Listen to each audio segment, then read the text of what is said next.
अस्सलामुअलैकुम दोस्तों, क्या हाल है आप सबका।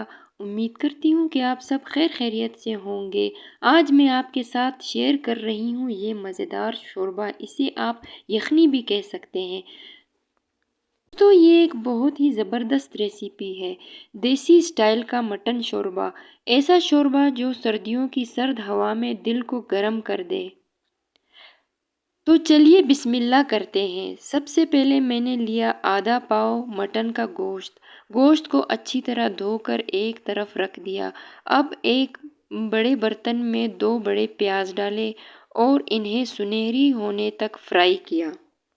जब प्याज फ्राई हो जाए तो तब समझ जाए कि अब जायका बनने वाला है।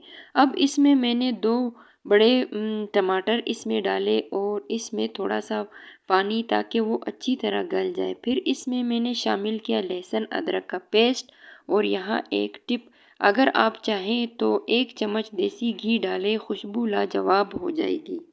बारी आती है मसालों की। इसमें मैंने 1 चम्मच मिक्स मसाला डाला, आधा चम्मच गरम मसाला, नमक हस्बे जायका, आधी चम्मच काली मिर्च और 1 चम्मच सूखा धनिया। अब इन मसालों को अच्छी तरह भून लीजिए जब तक कि किचन में खुशबू न फैल जाए।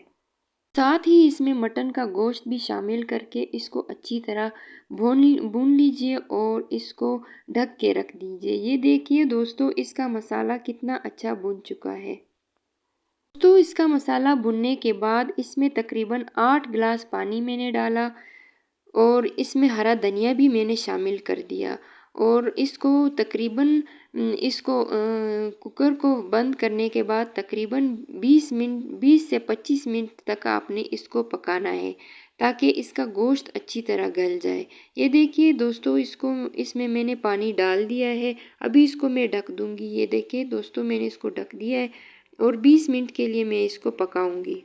तो ये देखिए दोस्तों, इसको मैंने तकरीबन 20 मिनट के लिए पका लिया। फिर इसको मैंने खोल दिया। ये देखिए दोस्तों, इसका शोरबा कितना मज़े का बना है। और दोस्तों, इसमें आप 1 चम्मच गरम मसाला भी ऊपर से डाल सकते हैं ताकि रेस्टोरेंट जैसा मज़ा इसमें आए।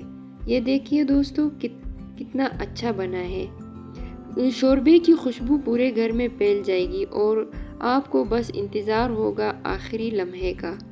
ये देखिए दोस्तों, फाइनल लुक। दोस्तों, मिलते हैं आपसे अगली वीडियो में। तब तक के लिए अल्लाह हाफिज़।